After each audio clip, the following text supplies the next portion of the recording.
We really want every runner to walk across that finish line and feel supported by this community. Randi Schooley is the powerhouse behind Houston's running boom. As co-founder of Houston Running Company, she has brought thousands of runners to the starting line since 2007. What started with one race, Green 6.2, has grown into more than 30 signature events, including the Women's Quarter Marathon and the Houston Holiday Series. Today, we're diving into what it really takes to put on a race. #NoFilter. You know, the city of Houston is saturated. We have a lot of running events, and you know, we're out of venues where we can host them. What is the most popular race distance right now in Houston?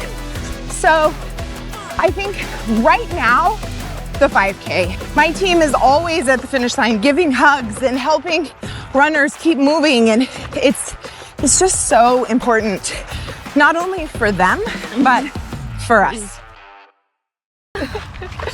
Good morning, runner viewers, and good morning, Randi. Good morning. Most of us runners show up at the race day, grab our bib, run, eat a banana, and leave. Yep. And we don't even think about the people who actually make races happen. So I'm looking forward to learn about all the logistics that goes into it. But before we go there, can you tell us what races does Houston Running Company actually organize? Great question. So Houston Running Company has quite a large array of races. So we have the Houston Holiday Series, which is 9 different races that take place from February to December. So everything that kind of surrounds a holiday. So you have Love Struck and Lucky Charm, you have an Earth Day, Memorial Day, Independence Day, all the way to Christmas.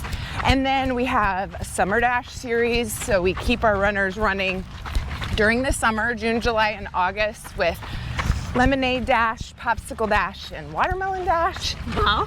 Yes. Then we've got a series of half marathons that take place. We've got Pearland Half coming up in just a couple of weeks.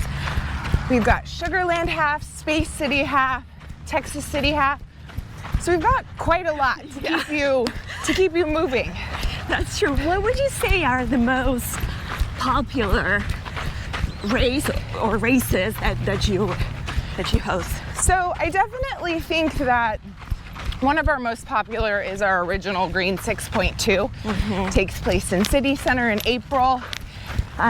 It has been historically one of the largest qualifying 10Ks for the Houston Marathon, which has been amazing. And then of course, just our focus on sustainability and initiatives. And then a half marathon, I mean, you can't beat that at all. The Houston Half?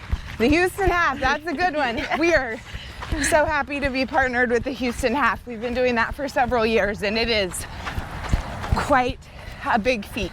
Oh yeah, it's definitely growing year after year. It is, yes, absolutely. And I remember volunteering actually at one of the Houston Half races, the water station. Yes. It was a super hot day. It was. And we could barely keep up with the water demand. So yes. I'm curious, how many gallons of water and Gatorade do you need for half a marathon? So that's also a really fun calculation that we get to play with from time to time. So we drill down into how many cups we can get out of a gallon of water, which is roughly 28 cups. Okay. For, you know, enough for a runner to get a swig of water on their way. So at the Houston Half, as an example, since you brought that one up, you know, we had those 3 large water monsters that you drain the water into the cups. Those hold approximately 7,000 cups each.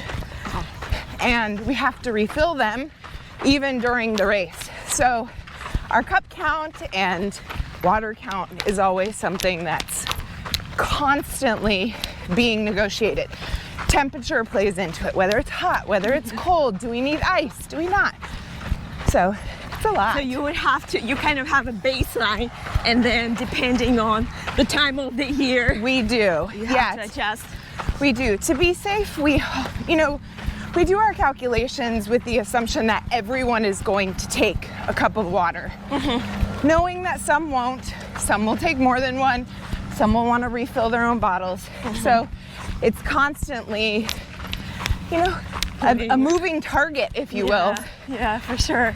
Because runners like to complain when there's not enough water. Oh, yes. Yes, they do, and they will. Yes, They will complain if you run out of water, naturally, but it's definitely something that we try to avoid.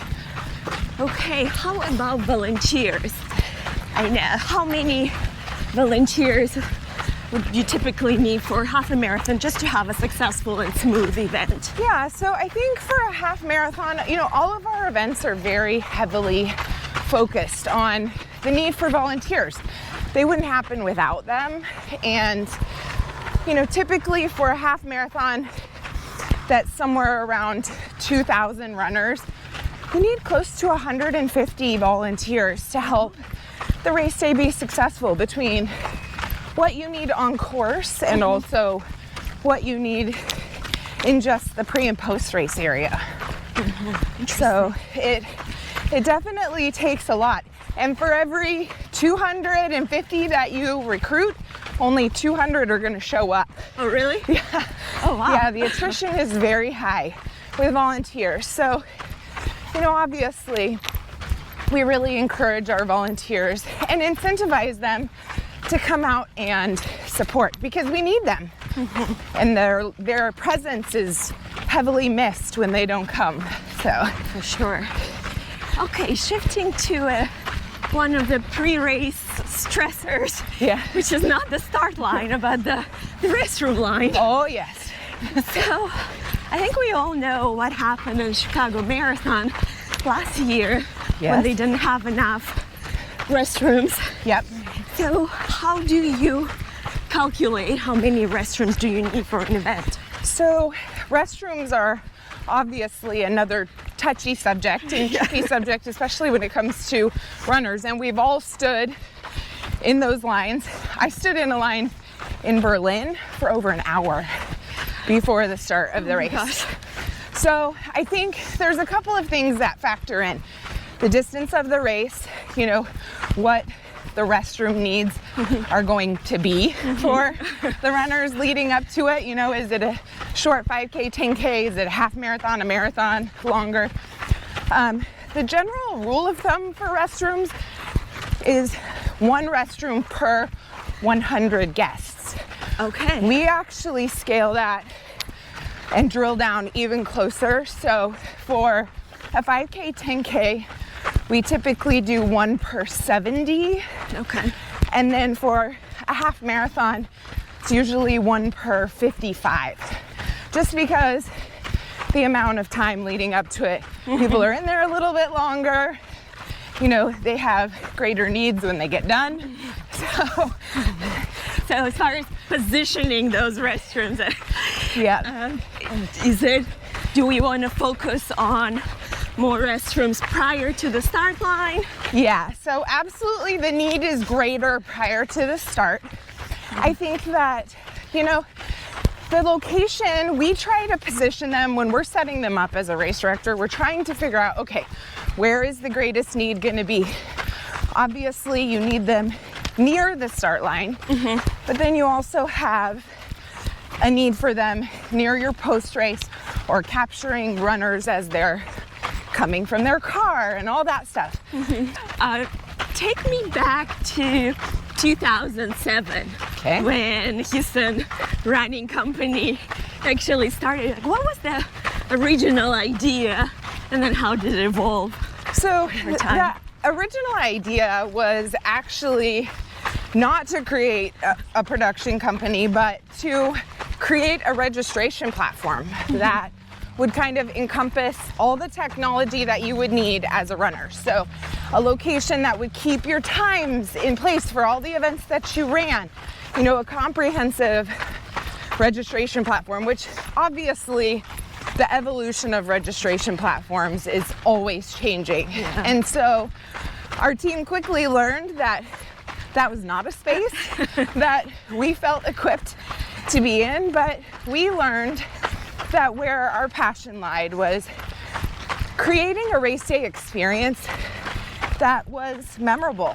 You know, helping runners to have traditions and an opportunity to run with your friends and have conversation, but also create something that would be long lasting in Houston, that would generate some competition and camaraderie and really support not just one running club or running organization, but all of them. You know, we want to bring the running community together and continue to do that. And so we started with one race, Green 6.2, 18 years ago.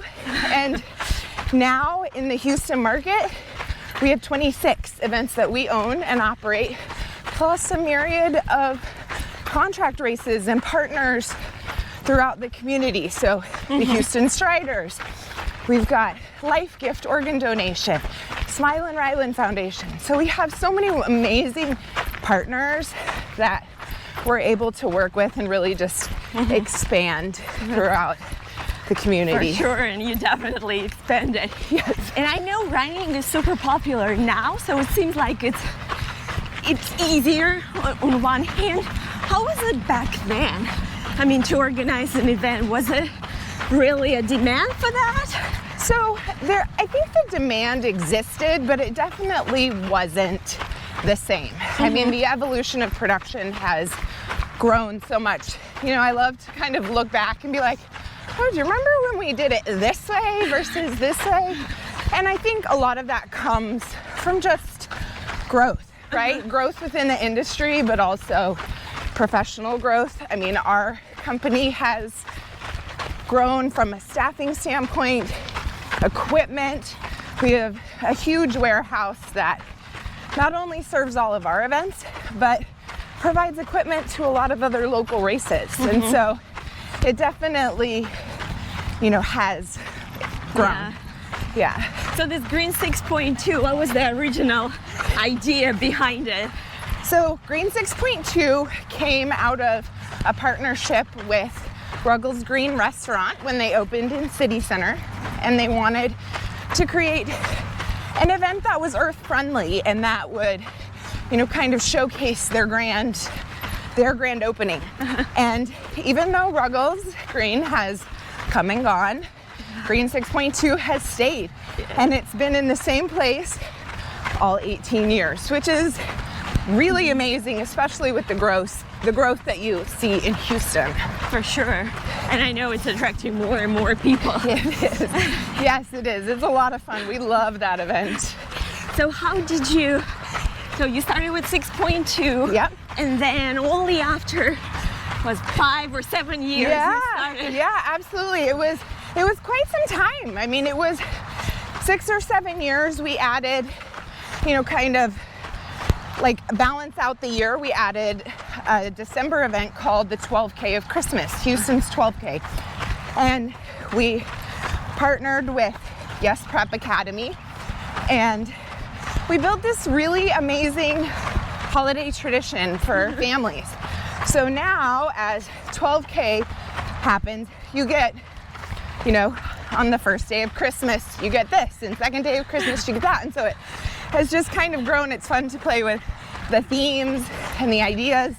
We have runners that they're like, I've got to get all 12. Got to get all 12. And it's a unique distance. It's not a 10K. Yeah. It's not a 5K. But we really enjoy that one. And then from there, we just kind of continued year after year to add one.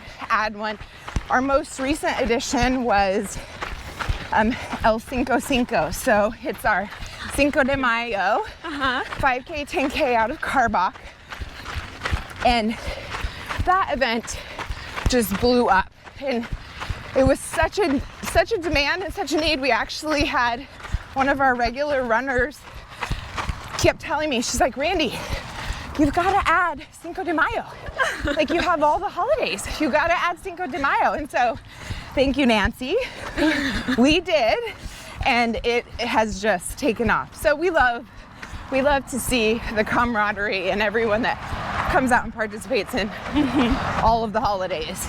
That's fantastic. I mean, you bring up a good point. So why is it that some races sell out Yeah. and are super popular and some are not? Like, what makes them unique? You know, that is the question that we ask ourselves every day, is what's going to have this drive runners and registration? So a couple of things. You know, runners are not as particular about where they run and running the same route.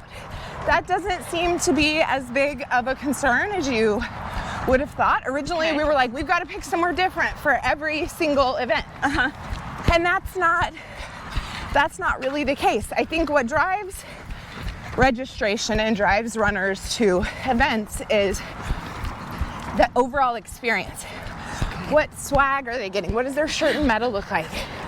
You know, what's the end event of the race? What's the post-race look like? Is there beer? You know, what's the post-race party? What sponsors are there? And then, of course, the date on the calendar. You know, how do I get more of my friends to come and participate? So a lot of little factors, but, you know, for us, we try to create, whether it's 500 people or 2,500 people, we try to create the same level of experience at all of our events. So we don't scale things back just because registration numbers haven't grown or aren't where we want them to be. You know, we still provide the highest caliber of event that we possibly can. And we're really proud of that. So, And you should. yeah. I mean, such an exponential growth. Yeah. It is remarkable. So, take me kind of back behind the scene, right? Yep. And for our audience who might not be familiar, what does Houston Running Company actually do behind the scene? Because you do a lot. We do, yeah. So, And we can maybe, divide it by the races that you produce. Yeah. And then when you contract out. Sure, absolutely. So, what do we do behind the scenes? This is a question we get asked all the time. Like, oh, you do that full time? That's what you do? So, we're event planners. We do everything from concept and creation, you know, thought, design, branding, graphics, website development, all the way through your participant experience, your registration, shirt, medal design, recruitment of committee, volunteers, you know, city permitting, vendors. Vendor procurement is huge, right? Making sure that we've got ice and restrooms and medics, police officers. And then, of course, you know, just the overall marketing of it, right? Getting it out into the community, spreading awareness about what's coming. So it does take up a significant amount of time. And it's usually anywhere between 600 and 700 hours per event. Seriously? Just in the pre-planning when you're doing full production. It's a lot of time. Course map design, you know, schematics for post-race layout, making sure that everything fits. So there's a lot of strategy that rolls into it. And then when we kind of shift over to the contract side, that really just depends on the level of production that we're doing for these contract events. So some contract events, we produce full production. The Houston Half is a great example. That event, we start working as soon as the last one ends. So, seriously? Yep, a full year in advance. Permitting goes in, you know, we start remapping, replanning, calibrating what we didn't like, what we want to change, how we want to make it better. And then we have other events where they'll hire us for just small pieces, right? Whether it's course, whether it's water stations or managing their registration. So they all vary a little bit depending on what, you know, their bandwidth is. Got it. So if I came to you and said, I want to organize a race, Yeah. where would we start first? So first we would start by just kind of digging in and figuring out what your goals are. What type of event do you want to produce? What's your target audience? You know, is it all runners? Is it a specific group? We look at the calendar. You know, what does your financials look like behind it? Do you have sponsors? Because these events cost money to produce. And it's more than just what we take in from registration, right? We depend on the community, the city, the support from the municipalities in order for these events to be successful.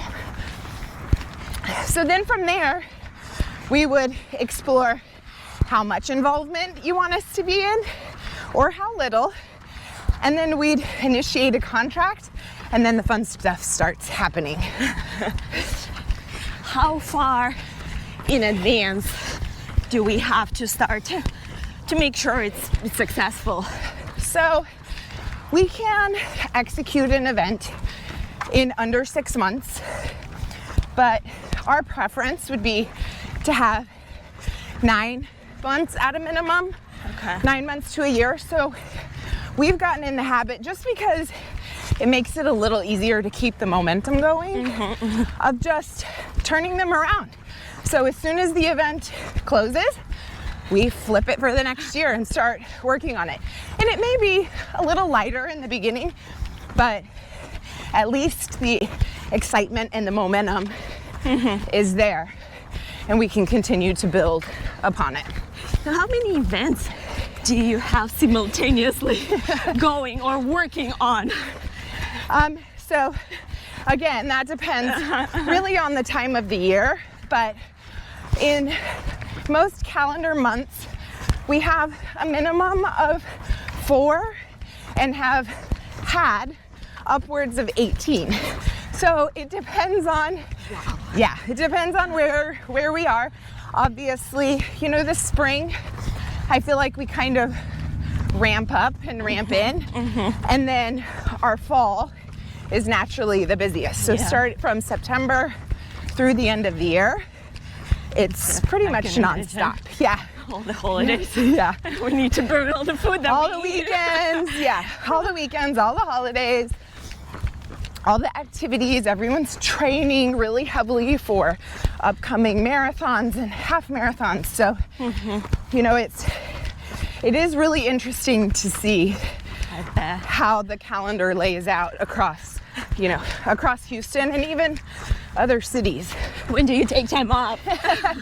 Well, it used to be the summertime because no one really, you know, was racing in the summer. Yeah. And then we started our Summer Dash series, which is now in Houston, Austin, Dallas, and San Antonio. Oh, wow. And so that's 16 events in the summer. And last year we sold out every single one. My Lord. Which is crazy for the summertime. Yeah, I mean, with Houston, well, Texas heat. With Texas heat, I know. Doing amazing. They come out though. They love the ice cold watermelon. They love the lemonade, the popsicles. And I think it keeps people moving, right? It's hot. We take extra precautions for that. We start earlier. We double and triple our water quantities. You know, we make sure that everyone is as safe as they possibly can be. We use the opportunity to talk about, you know, safe running and healthy running during the summer, how to properly hydrate and fuel your body. So it really creates, you know, an opportunity for us to connect with our runners beyond just, you know, the service exchange. They're more to us than just coming out and paying a registration fee and running a race. We have a lot of faces in this community that we know, that we recognize, and you know, we're really here to support all of you. Yeah, which you do. What is that many runners think is easy to organize, but it's actually a nightmare for you? Well, I think, you know, it's easy from the outside to set your alarm for, you know, 2 hours before race time. You get up and get dressed, eat your breakfast, do all that, and then roll in and everything's set up and ready for you. But it's not until you come out and, you know, work with our team or volunteer that you really understand even what, a glimpse of what the pre-planning looks like. I mean, I know you experienced that in Houston Half, and you're like, what, my call time is 4 a.m.? Like, Yes. That's crazy. But, it's something that we love and are passionate about. Our actual committee of staff that comes out and helps us on the weekends is built of runners in this community. Runners that have supported us since we started, new ones that have come into the fold. And we love that. We love the opportunity to enhance their lives and give back in that way too. Yeah, for sure. The hardest approvals to get, the permits, road closure, police. I mean, what would it be? So, road closures for sure. The city of Houston is saturated. We have a lot of running events, and we're out of venues where we can host them. And so it's, there's moratoriums in place where you can't bring any new events into certain areas. So definitely, the city permitting and, the traffic control needs are the two hardest pieces and the most time consuming, because you've also got to think about the businesses that you're impacting, making sure that they know what's happening, the neighborhoods, that you're not upsetting an apartment complex because you're starting music at 6:45 a.m. There's a lot of red tape that you have to jump through, and every municipality is different. So if you're in the city of Houston, Harris County, Pearland, Chicago, none of the rules are the same. So you have to learn something different for each one. So is it the city's responsibility once you confirm the days to notify businesses? No, it's ours. Really? Yeah, they notify their services, so like transportation, public works, but it's our responsibility to send out notifications through HOAs, door knock on businesses, send out flyers, postcards. Oh my gosh. Yeah. I didn't realize that. It's a lot. Yep, it's our job. And they let us know if we don't let them know far enough in advance. Oh, I bet. Yeah. With everything that it takes. Now let's talk about the cost. We pay for a race, what, $50 to $100? Yeah. Maybe $150. But what does it really cost for you or for organizers? So the number is obviously much higher than what most people think, because we get this a lot. Well, you bought me a $8 medal and a $10 shirt, and so your cost for me is under $20. That's not true. There's, every expense that goes along with that event is drilled down into the participant cost. So police officers, staffing, vendors, restrooms. So in a lot of cases, it triples and quadruples the investment. And so that's why it's so important for us that we can't just rely on registration income. Sponsors and businesses that want to get involved and share their products, those dollars are incredibly important. And then when there's a nonprofit component, that even more so has a need for generating additional community dollars and donations in order to make sure that we can give back to those local nonprofits. How do you get sponsors? Well, sponsors oftentimes come through, introductions from other runners, other businesses. But we also have like a digital sponsor guide that we share out. We have someone on our team that manages these community partnerships and reaches out, talks about the opportunity. But it's a lot of, cold calling, introductions. We identify ones that, we'd like to see come out.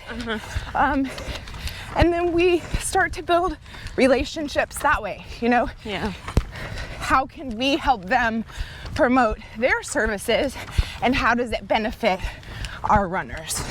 For sure. I mean, many sponsors get really great visibility. They do, yeah. There's a lot of visibility that way, you know, between shirts and medals and logo placement on websites and digital. You know, we do so much, a lot of social media outreach. And nowadays, with all the advancing social media technology, there's just more digital opportunity. Let's talk about your race morning timeline. What time? We know a race starts usually at 7-ish a.m. Yeah.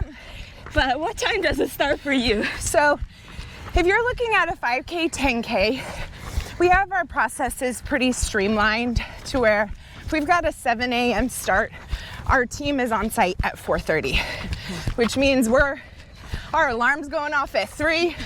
We've got to roll to the warehouse to mobilize vehicles so that we can be on site ready to start setting up at 4:30. With a half marathon, something where you're covering a lot more distance, that increases the window of time by usually hour and a half, sometimes 2 hours. Seriously? And even sometimes even set up the night before. So it just kind of depends on the scope of the event. But definitely leads to some very early mornings. And what happens there? You get to the race. So our team that has already picked up vehicles shows up on site, and we immediately start deploying, you know, the start finish line chute, fencing, truss systems. We have a team that's simultaneously setting up registration and pre and post race areas, so sponsor vendor tents and that infrastructure. And then our course crew is out setting cones, dropping water stations. So it's really fast and furious, but we have kind of developed a great team and great processes where we can pretty seamlessly set it up and tear it down between the 4:30 and 11:30 a.m. window. And then you have the rest of your day for a good nap. How many people are involved from your side during the race day? So from our staff, we typically have between 14 and 16 bodies that help us on an average race day. Obviously, if the event is larger, longer in distance, those numbers grow.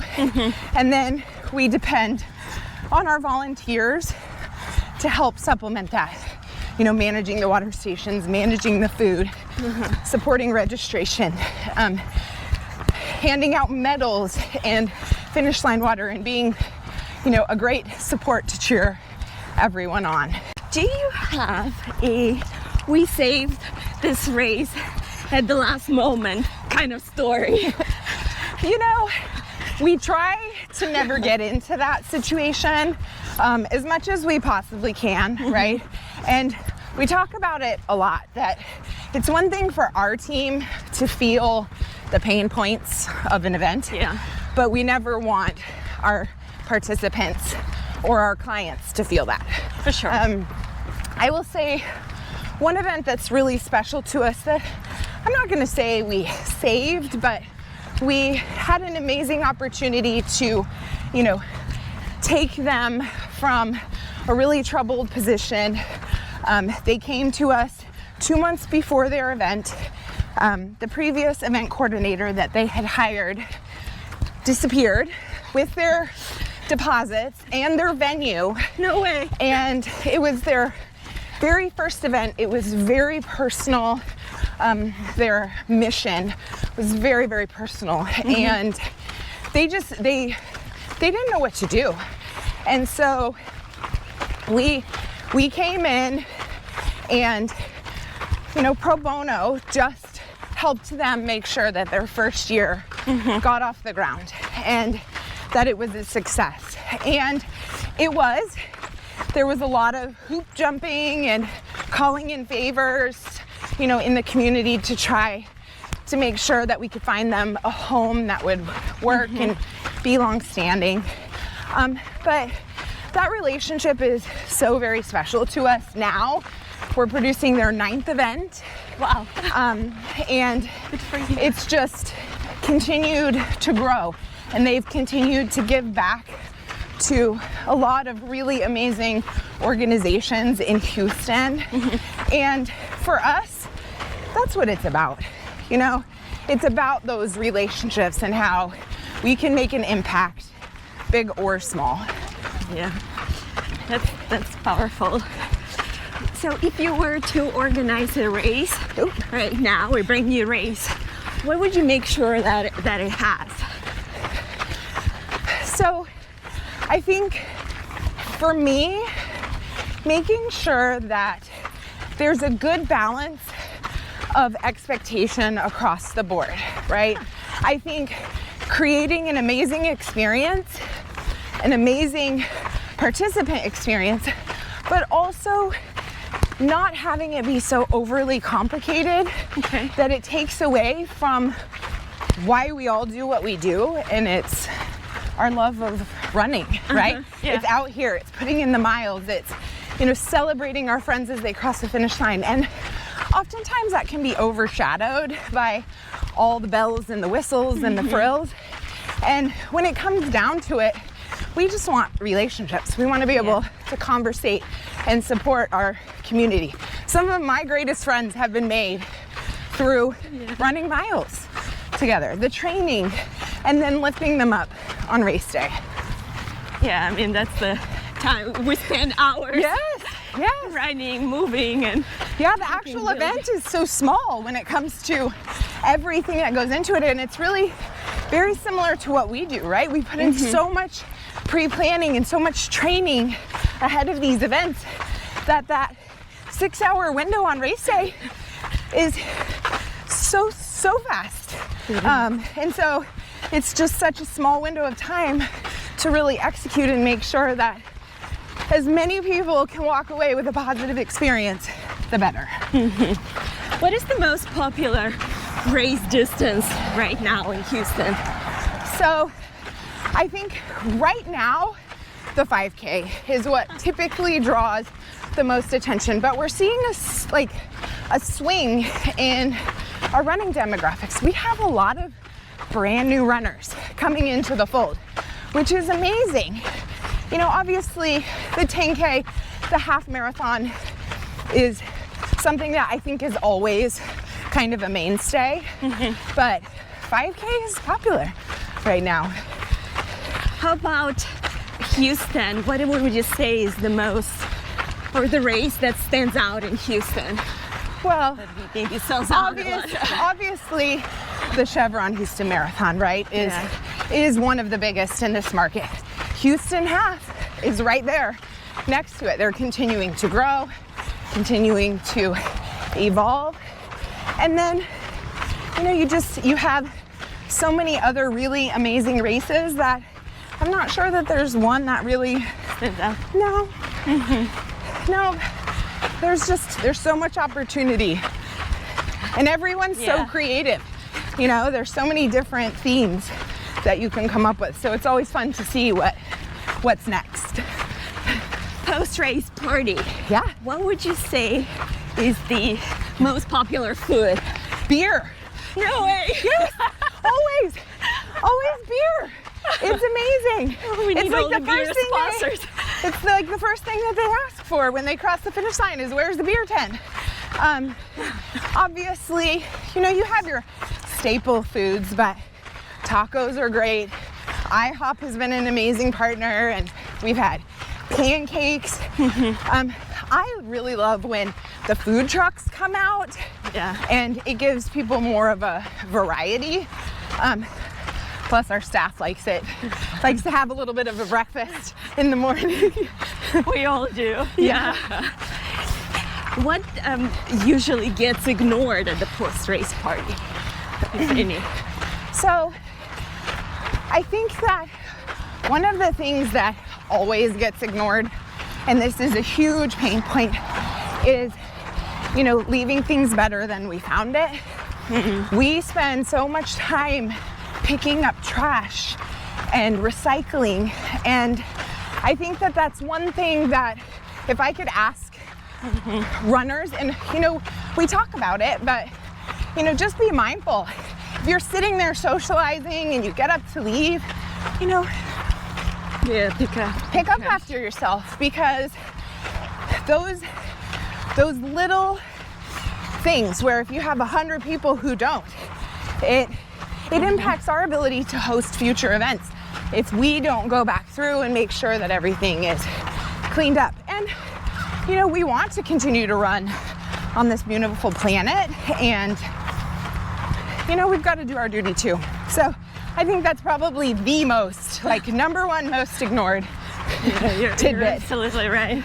I always see lots of those gel packets, yeah, half-drunk water bottles, all the time. So we really try hard to make sure that we're minimizing our impact as much as possible. Green 6.2 this year, we actually ran a cupless course, and all the runners received a silicone cup when they picked up their packet. Seriously? And you ran with your cup and filled at the aid stations as you needed, or you could run with your own water bottle. And it's a unique model because for a faster distance, it does slow you down if you've got to stop and fill up. But the impact and the reduction in trash and recycling in cups was amazing. We've also started adding water refill stations in all the post-race areas. So you get your water bottle when you finish, and then you can refill it instead of going and grabbing another one. Good idea. You can just refill. Yeah, wow. What does running mean to you? Running has been and always will be very special. It is, my calm. It's my opportunity to get out and clear my head. When my kids were little, and they could tell that I was stressed, it was, Mom, do you need to go for a run? It's always been such a big part of who I am. It's my opportunity to connect with other runners, individuals. It's my opportunity to burn off steam, get exercise, and just maintain a healthy lifestyle. And I'm so lucky that I get to do what I love as a career. Yes. I can go out and run, and then I can go out and support. I love to support a marathon. We are at the 10K mark of Chevron Houston Marathon every year with our Green 6.2 tent, cheering on runners. And I love it. I love it. It's one of my favorite days of the entire year. So I'm really lucky that I get to do this. You definitely have a unique experience, and I'm glad you're enjoying it. Yes, thank you. What do you wish people or runners understood when they cross that finish line about the people who create this experience for them? That is an amazing question, and I'm so glad that you asked that. And my hope is that they know and understand that every bit of time, blood, sweat, tears that is poured into this event is ultimately because we care about them individually and their experience. It's not this big global, we're trying to pacify 500 people. We really want every runner to walk across that finish line and feel supported by this community. And so if I could tell them anything, it would be that. And my team is always at the finish line giving hugs and helping runners keep moving, and it's just so important, not only for them but for us. Randi, thank you for giving this experience to us. Thank you for educating us on everything that goes into a race. Thank you for inviting me. It was great. I was glad to get a run in. Thank you. Thank you. Thanks, everyone.